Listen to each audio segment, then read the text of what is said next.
I think there are, very sinister manipulators out there. And then I think there are very unconscious people who run around doing a lot of damage because they're just looking for a thrill, but they don't have the emotional maturity or the discipline or the ability to truly open up to a relationship. Before we get into the episode today, many of you don't know that every Friday I am writing a private email to my mailing list that is, dare I say, quite good. I mean, I put a lot of effort into it. It contains private writings that I don't put anywhere else, philosophies, strategies, all things that can help you with the 3 relationships that control the quality of all of our lives: our relationship with ourselves, our relationship with other people, and our relationship with life itself. The email that I send out every week is called The 3 Relationships, and I've been getting an enormous response to it from the people receiving it. So sign up at the3relationships.com and you will get my email straight to your inbox this Friday. Well, welcome everybody to the Love Life podcast. I'm here with Audrey. Hello. And we thought we would cover the subject today of how early to ask someone if they are seeing someone else. There was a question we had in from one of our Love Life members, and you answered this beautifully on your coaching session with all of our Love Life members. And I thought we could kind of talk about parts of your answer today. This member of ours said, can I ask someone if they're seeing someone else after being on only 2 dates with them? So where does this instinct come from, 2 dates in, to want to ask someone if they're seeing someone else at that stage? It's a very common and it's a very human instinct, especially if 2 dates in, we've decided we like someone and, they're attractive. They're what we've been looking for. We're starting to feel something already. We've done a lot of imagining between the dates about what it could be. And we're now thinking, I don't want them to be anyone else's. I just want them to be mine now. I know your take on this is similar to mine, which is that this is actually an instinct we have to be really careful of at this stage. You're right. It's so common because we've decided we like someone and we think if they carry on dating other people, well, first of all, it's, they might meet somebody that they like more. We might lose them. They might slip through our fingers, right? That's the feeling. That's the kind of where it comes from. It's like, oh my God, no, I need to make sure that they don't get subjected to anyone else now and they just focus on me. Otherwise, I'm going to lose them. So I think that's where the instinct comes from. But to your point, there's a lot of story, a lot of future projection that isn't necessarily founded in any facts that we have at this stage. How well do you really know someone after 2 dates? Even if the dates were amazing, how well do you really know someone? Yeah. Well, that's the thing we forget. That's where we don't realize how much projection is going on, because we really don't know someone at that stage. No, we don't know if by date 4 we're going to be uninterested in them. Yeah, you really are meeting someone's representative in the early stages. I mean, look, you only have to think about, I don't know if you agree with this, but I think to myself, who I was on our second date is so different to who I am actually and really and behind closed doors, because you ordered cheesy pasta and didn't eat any of it. And I've seen you really put away a lot of cheesy pasta in our relationship. So that was a lie. I've seen what you can do. I deceived you. Like those, what are those videos? I think they're called mukbang videos. Are they Korean? Are they the Korean? What is this thing you're about to compare me to? Like Korean mukbang videos where the sort of the whole thing is that they eat a lot of food in one sitting, and you just sort of watch them eat a lot of food. And often it's quite, tell me if I'm wrong. I don't know why, David, I'm looking at you like you're the expert on mukbang videos. I won't take offense. I won't take To offense. be fair, I didn't know he knew what they were, but my instinct was that he did, and he does seem to have the answers. They're videos that you watch people like eating a lot of food in one sitting, and I that's sort of in a way. Anytime we like order, Postmates, like Italian food, and get a bunch of cheesy pasta, that's what it's like watching you. Can't believe you just shamed me for eating. Didn't shame you. A lot of people really enjoy mukbang videos. Have you seen them? They've got millions of views. Yeah, very popular. I still don't know why you guys are looking at me. Still looking at David. Anyway. But my point is that on the second date, you were a liar. Oh my God. Yeah, I deceived you. No, You're right. you were nervous, and you said I was you nervous. struggled to finish your food. But that's actually my point. You are nervous, or you're guarded, or you're not necessarily being vulnerable enough to, kind of, you might not be nervous, but you might be just putting on a bit of a show on date 2. I just think that like you're not at all the person that you're going to be on week 2 or month 2 or year 2. You're just a completely different person. So I do think that kind of instinct to lock someone down really does come down to this feeling that, a lot of us have in dating, which is like, oh, I have this amazing connection and chemistry with this person. And that connection and chemistry is the rarest thing in the world. And it must mean something. That feeling on its own is not in any way, sustainable for a long-term relationship. The challenge is even harder for a lot of people once they've been physically intimate. And for some people, that happens really soon, right? Yeah. You go home with someone on the first night or the second night, and immediately there's this sense of, oh my God, now I want this to be a thing. It has to be a thing. I want it, I want to make sure they're not doing this with anybody else. And that introduces a whole other set of complications into the mix. I want to talk about this idea of connection. I've been guilty of this, and we definitely hear from so many people all the time. The reason they justify dating somebody and continuing to invest in somebody who's not investing in them, not treating them well, not necessarily making them feel like a priority, is because they say, we have such a great connection. We went on this date and we were laughing the whole time. We're like best friends. We just have this great connection. And when we're together, it's like this, I don't know how you explain it. It's like almost like this, like, lightning in a bottle, I suppose.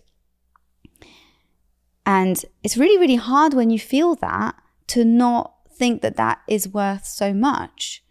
But what do you think about that? How do you actually reconcile? Because ultimately, if somebody is feeling that way, you will assume that the other person is feeling that way. So then the next assumption you make is, therefore, they must want the same things as me from this situation. Like they've come to the same conclusion that you have about how important this is and what it should mean for the two of you. Yeah, kinda. We have a great, look at all this great dates that we've had, great connection. We would be so good together. If only they would text me back and not leave me on red for 5 days. So it's funny you ask this, because there was an email that came in, podcast@matthewhussey.com, if you want to email us. But this email came in that I think is related to what you're saying in an interesting way. So she says, "Hi, Matthew. This is a few months late, but I am I'm writing to you because I have an interesting situation pertaining to the topic of the episode called Right Person, Wrong Time." Do you remember that one? I do, It must have been a couple of months ago now. She says, "I met this guy back in February in Salt Lake at a birthday party. We instantly hit it off. Unfortunately, he is not currently living in Salt Lake.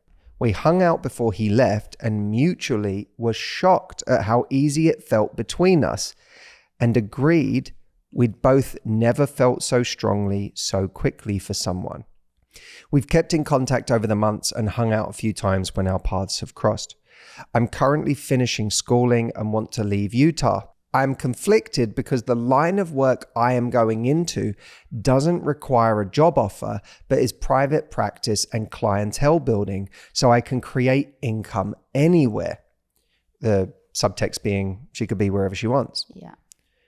My feelings for this guy are so strong. The slightly delusional story I'm telling myself is I should move to where he's at and figure it out with him, because the idea of him still plagues my thoughts and feels like this frozen ambition, like you said. That's a reference to the podcast for anyone who doesn't know. Go back and listen to the podcast. Do you think I should talk to him about the option of choosing the same home base and figuring it out, or just living my life outside of the idea of him and finding someone else wherever I end up, even if it happens to be close to where he lives? So the reason I read this email is I was already thinking we should bring this email up today. I know you haven't seen this email yet, but when I read it, I had to reread it because I was looking for the moment that maybe I missed on first reading, where she talked about how they had really been pursuing each other since. But I didn't see that part.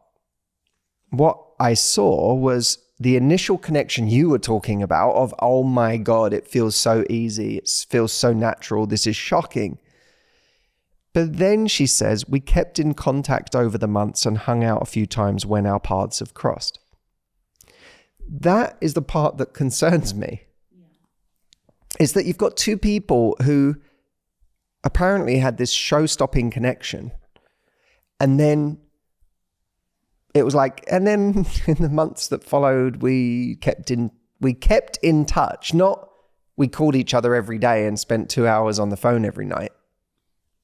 And saw each other when our paths crossed. Not we've been flying to see each other every single month on weekends and spending our savings traveling to be with each other, but because we just can't be without each other. And, you know, had she said all of that and then said at the end of the email, and so therefore, after 6 months of this back and forth, I'm considering whether with this very geographically neutral career I have, I should move to where he is so we can give this a proper try. Do you think that's me making too big of a sacrifice for him? That would be a question that would be interesting. But instead, we're talking about that not having happened, the interaction seeming to be very casual and just a matter of when it's convenient in between, and now her deciding this big life decision based on this hope that what has been a very casual dynamic turning into something very serious. And I'm not seeing the progression of stages in between that would justify that decision. So what I see here is a kind of geographically difficult decision that actually is quite symbolic of what happens in our heads even when we live in the same place as someone, where there's no decision to be made about moving, but we do up-level very quickly in what we think this thing should be or our intentions for something before there's been any real organic graduation to that point. It's almost like the momentum hasn't happened because she's asking herself, you know, should I make this decision in order to get proximity to this person and for it to maybe happen? It's not like we have been saying that we hate that we don't live in the same place. It's not we, it's I. And like we, you know, that decision is not something that they're coming to together, which I think is the biggest telltale sign that it's probably not the right decision to make, basing, you know, your geography on this man. Well, if like, again, this is the language she used, not me. when our paths have crossed. That's when they've seen each other. Doesn't sound very intentional. As in, no one really went out of their way.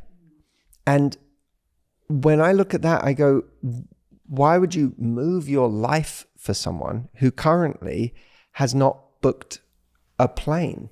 Because of the connection, which is why I asked you. We need to know. Everybody listening needs to know why. Because I actually get it. Like, I understand the feeling that she's feeling, which is like, we have such a great connection and I would make these sacrifices. I would like to be together. I think we could be great. I see it as being this wonderful thing.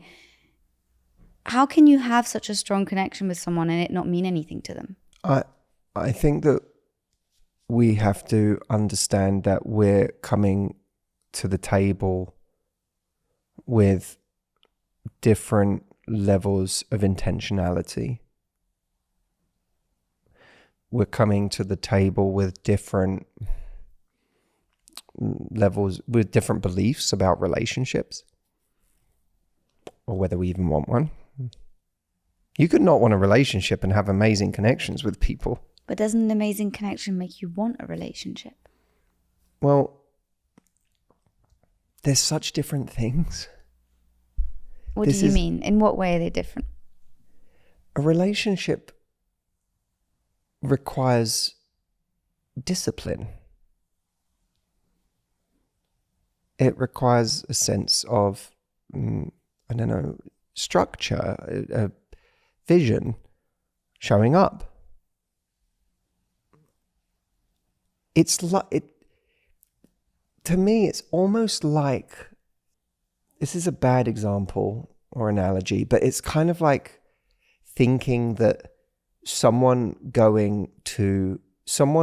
enjoying a trip to Disney World is the same as someone wanting to build a business.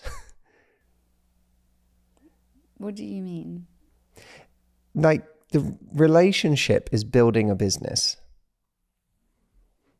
The trip to Disney World is just pure, like, fun. It doesn't require any discipline. It doesn't require any, it doesn't really require any effort. You just have to show up and have fun. Building a business can be like a really amazing journey, but it's hard and it takes effort and you have to be intentional about putting investment into it. I mean, I'm slightly hurt that you don't feel like our relationship is like Disney World the whole time. Disney World the whole time, but I take your point. It's very interesting. I'd never thought of it like that. It's a very different thing. It's, there are people who go out on a weekend and take MDMA and all night they're running up to people having amazing connections. Especially if the other person's on MDMA too. They're like, oh my God, why do I feel like this is an amazing moment. It's like they're feeling all of those things. The emotions they're feeling aren't fake. They are feeling real emotions. But what's your money on whether those two people are going to be friends a year from now? I wouldn't put my savings on it, because what they're experiencing is this kind of chemical high, and it feels really good in that moment for people, and that's creating this feeling of connection. And two people can go on a date.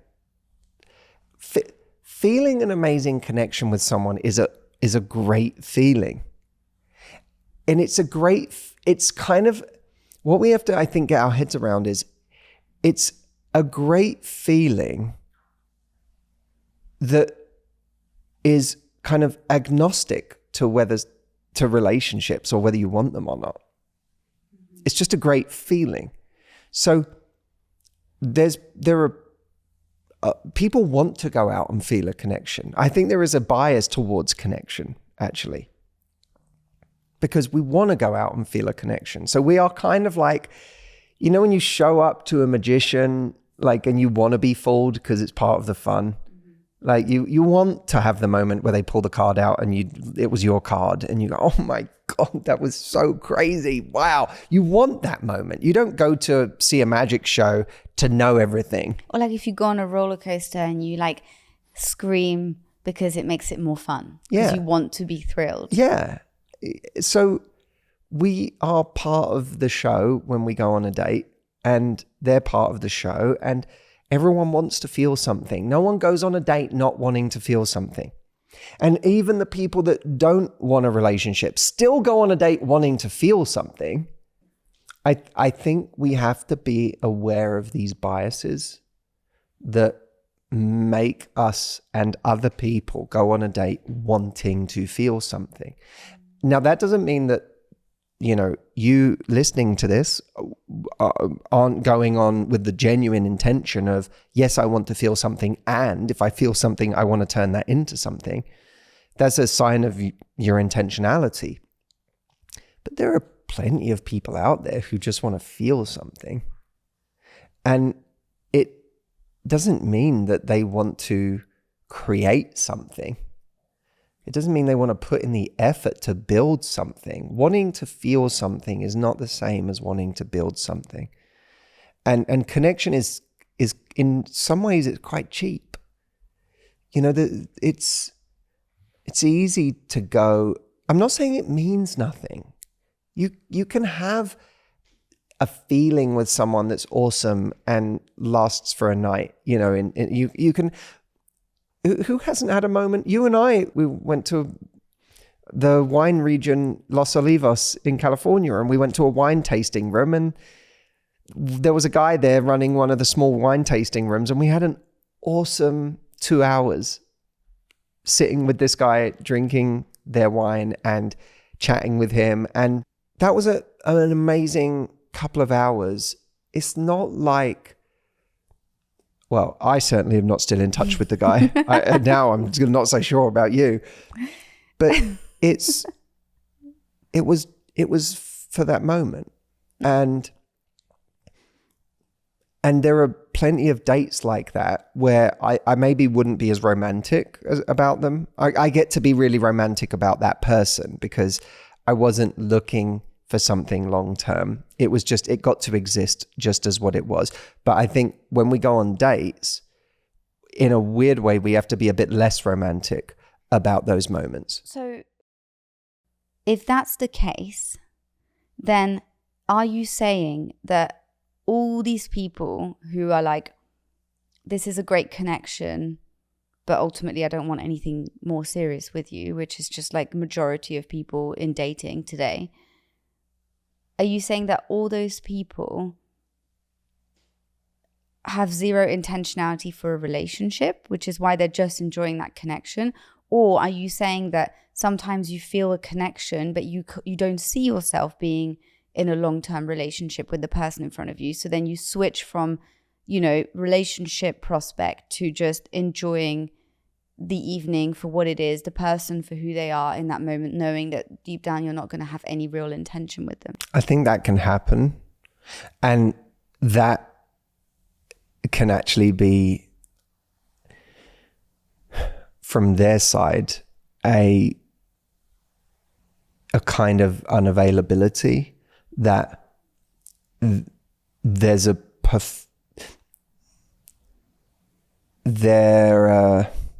there's a level of perfectionism that exists in their head that they are chasing.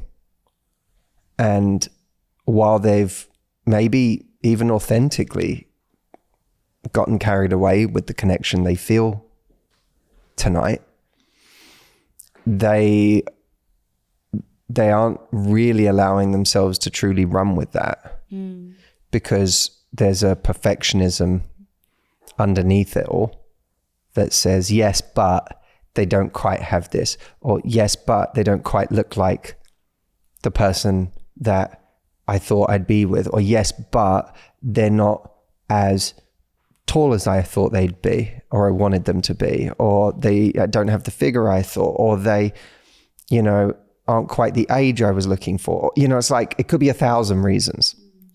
And actually it feels personal. It's really not. It's based on their very specific blueprint that they've told themselves for what they want. And I think a lot of people, they get this sense of feeling at home with someone, but they are too wrapped up in some perfect ideal of what they think they're looking for to really be present with that feeling in front of them. What's up, everybody? Sorry to interrupt my own video. I just wanted to let you know that we only have 35 spaces left for my live retreat in Florida this September from the 9th to the 15th. If you want to spend 6 days with me, getting to know more about your story, helping you through some of the deepest things that you want to work on, this is the place we do it. It's only happening once this year, and this is your chance to get on board. So go to mhretreat.com, grab one of those 35 places before they're gone, and I hope I will get to see you there. Back to the video. So they enjoy it for what it is, but then I think people go back to that perfectionist mindset. That's just one avenue. Another avenue is another archetype is they really enjoy the drama of that. They know it makes dates more fun to amp it up by having all these things in common. Even that doesn't mean everyone who does that is like a love bomber by the kind of most sinister standards of what love bombing is. Someone who sets out to manipulate you into this sort of pliable version of yourself that they can then, take advantage of and then ditch at the first hurdle. I think But sorry to interrupt, but I will say this because I think it's very important. No, they're not a love bomber, but I also think like it's not cool. And I think that there are many, many people who don't do that. Well, I think it's a form of love bombing. I don't want to say it's not love bombing. Exactly. It's a form of love bombing. But what I'm saying is, I think that there is very conscious love bombing that happens. And I think there's less conscious love bombing that happens. And I think there are, very sinister manipulators out there. And then I think there are very unconscious people who run around doing a lot of damage because they're just looking for a thrill. And they're looking to have these fun romantic dramas, but they really they don't have the emotional maturity or the discipline or the ability to truly open up to a relationship to follow through. Yeah. This is a really important point that we should talk about. When someone really hypes the connection we have right now in this moment when we don't really know each other, it is inherently a kind of idealism that we've created around each other. It kind of, what a real relationship is those moments where we get to know each other and the real us with our cracks, our flaws, our vulnerabilities. And we sign up for that. And we really get to know that person in that way. And a lot of the early connection drama, I want to call it, because it does feel like a kind of drama that's playing out. Oh my God. I don't mean drama in the negative sense at that point. I just mean drama. Like, I've never felt this way before and it's amazing. And oh my God, this person, we have so much in common. And all of that is a kind of drama. The more heightened that is, in a way that it's more likely to be heightened with someone who enjoys the frothiness of those first phases, but isn't actually open to getting to know a real person and understanding their flaws and making space for all of the things that they actually are, or even making space for all of the things that they actually are. I think I've, quoted this before, that moment in Good Will Hunting where, Matt Damon's character is saying he doesn't want to get to know her better because if he gets to know her better, then he'll realize that she's not perfect.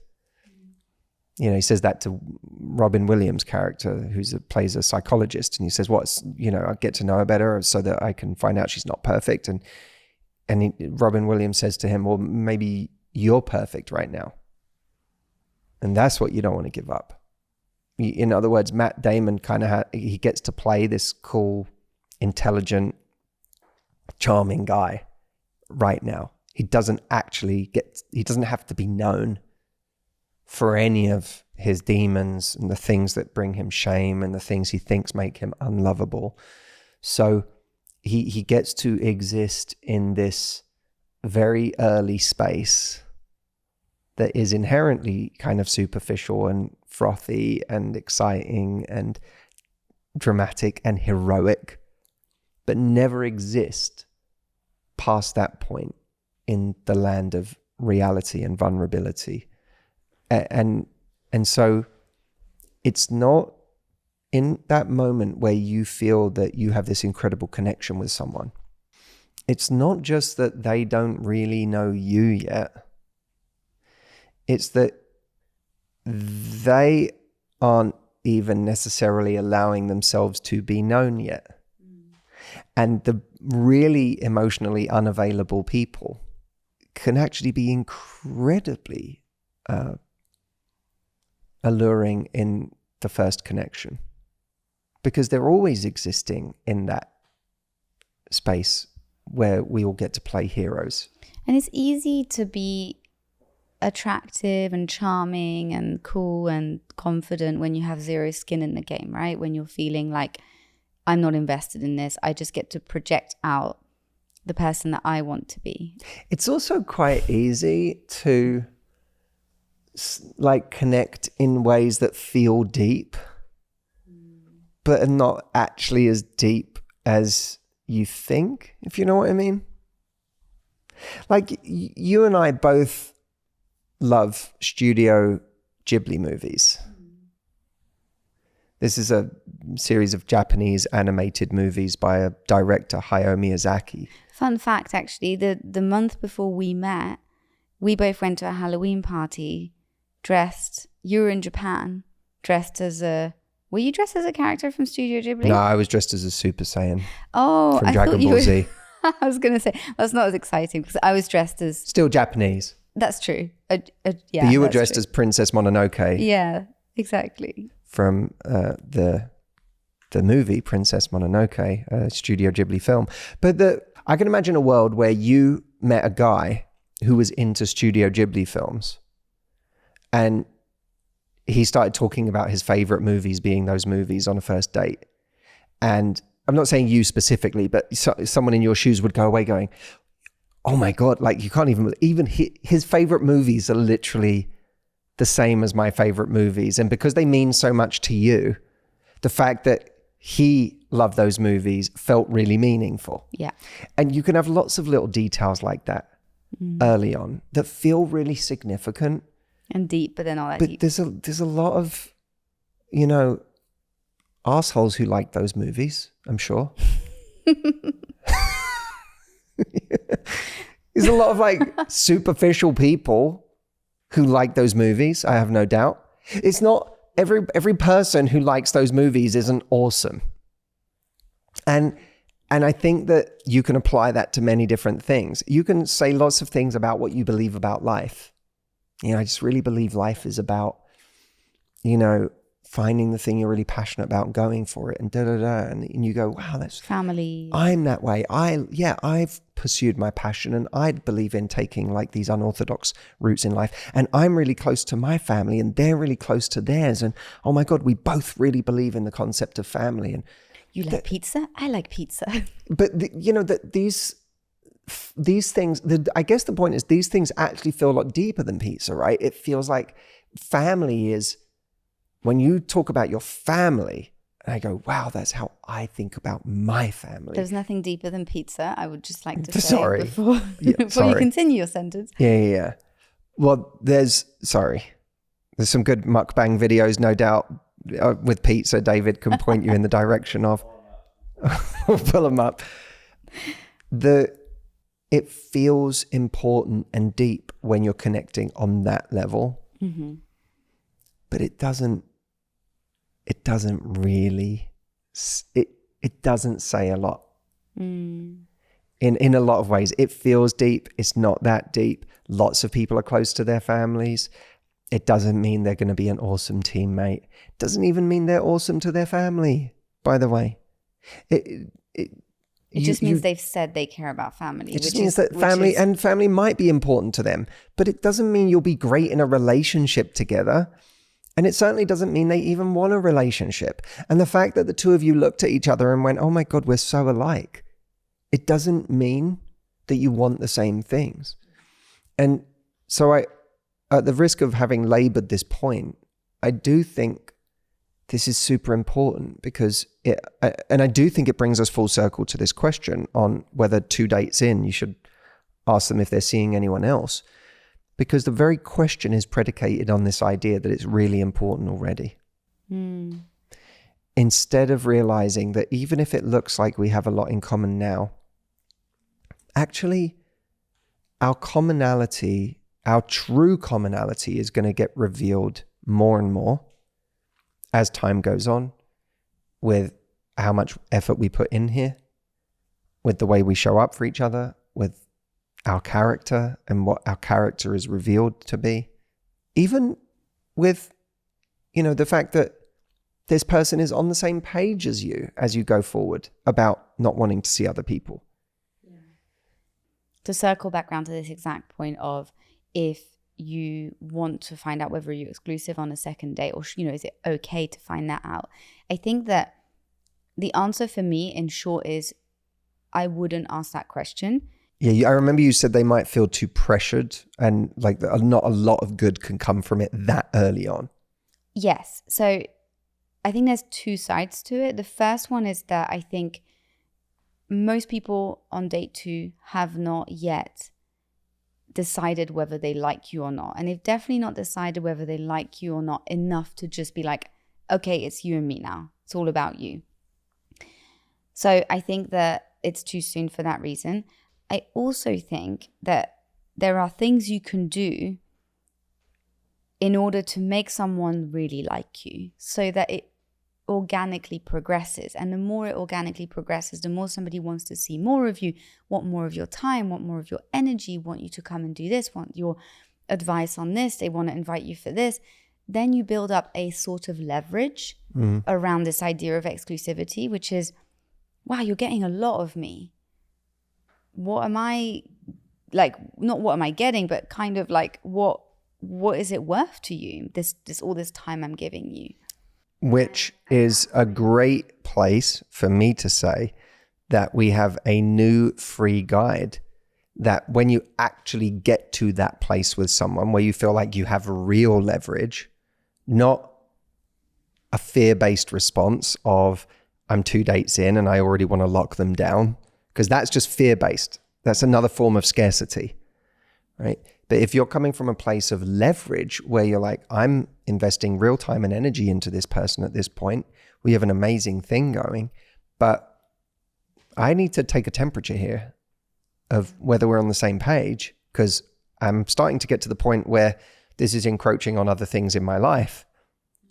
And I wouldn't be giving it this much investment and energy if we weren't on the same page. If you're getting to that stage, this guide will give you some really great, essentially scripts for how to have some of those conversations. And they're kind of boundary setting, standards, upholding conversations. And you can get that at boldstandards.com. This is brand new. We've actually never released this before, and super practical I think this will actually be the first time we talk about this particular guide. Oh, amazing. Yeah. Well, this is like in the vein of the old school Matthew Hussey guides from like 10 years ago, where we would release these guides that kind of went viral and got passed around by people because they were very, very useful. We haven't released one in years, a new one. So this is a new one that everyone should go and download. It's completely free and you can get it at boldstandards.com. But to your point about this, I actually think that we send a certain message if after 2 dates we're saying to someone, are you seeing anyone else? And the message is kind of that we're coming from a place of fear, maybe even a place of weakness, of we don't have options and we don't have things going on in our life. And so we found a good thing, and we now immediately want to like lock it down and cling on to it and make sure it doesn't go anywhere, which that desire to immediately like put something in a box and say, you can't get out of this box. I need to know. Get in my jar. Yeah, I need to know this is mine. That is sending a kind of message. It's saying, I'm the one who's gaining something. Yeah. We're gaining something. It's like, I'm the one who's gaining something. I want to know that you're not with anybody else. And it says, you've already made the sale. For sure. And look, like, I think you have to be so, this isn't a revolutionary thing to say on my part, but I do think it's really important to keep reminding ourselves, because we forget all the time, instead of thinking, do they like me? It really has to be, do I like them? As I see more of this person, do I feel like this person could actually be the kind of person I want to be with? Have they made the sale yet? And if after 2 dates, they've already made the sale, it's not them. What's going on here? On what basis have they made this sale? How have they sold me this quickly? And probably you'll find it's something superficial. The answer will almost invariably be something superficial. They're really charismatic. They're really good looking. They're hot. I haven't been with someone this hot.